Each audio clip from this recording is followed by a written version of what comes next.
বর্তমানে অনেকে হয়তো ফ্যামিলি ভিসা উঠাইছেন কিন্তু দেশ থেকে প্রসেসিং হচ্ছে না, আপনার 60 দিন 30 দিন এরকম দিতেছে।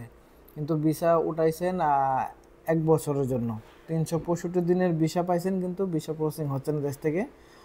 এখান থেকে আমি আপনাদেরকে দেখাই সরাসরি কত দিনের দিচ্ছে।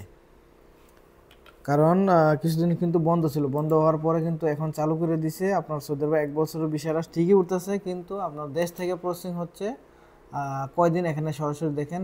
আমি ফ্যামিলি ভিজিট দিলাম, দেন নাম্বার এখানে দেখতে পাচ্ছেন সিঙ্গেল 90 ডেজ এবং 30 দিন, এই দুইটা হয়তো 90 দিনের পাবেন, না হয় আপনি 30 দিন পাবেন। এই দুইটা সিস্টেম আপাতত খোলা আছে, কিন্তু সৌদি আরবে আপনার ভিসা উঠতেছে আর অনেকগুলো ভিসা এখন আটকে রয়েছে, দিতেছে না। এটা সার্ভার জনিত সমস্যা না, আর সিস্টেম থেকে আটকে রাখছে, কারণ অনেক প্রচুর পরিমাণ বর্তমানে ভিসার জন্য অ্যাপ্লাই করতেছে ফ্যামিলি। তো যারা অলরেডি ভিসা তুলে ফেলছেন আপনারা একটু অপেক্ষা করেন, অফিসের কাজগুলা ফাইলগুলো করে রাখতে পারেন, যে কোনো সময় এটা আবার চালু হয়ে যাবে। এখানে সিঙ্গেল আছে, এখানে মাল্টিপল চলে আসবে। এই কারণে এখন কেউ অ্যাপয়েন্টমেন্ট নিতে পারতেছে না, অ্যাপয়েন্টমেন্টের ডেটও আসতেছে না, কিছু না, শুধু সিঙ্গেল 90 দিন এবং 30 দিন আসতেছে। তো 90 দিনের যদি আপনি আনেন আপনার ফ্যামিলি, তাহলে আপনি সৌদি আরবে 1 মাস করে হয়তো মেয়াদ বাড়াইতে পারবেন, 3 মাসের সিস্টেমটা হয়তো নাও পাইতে পারেন।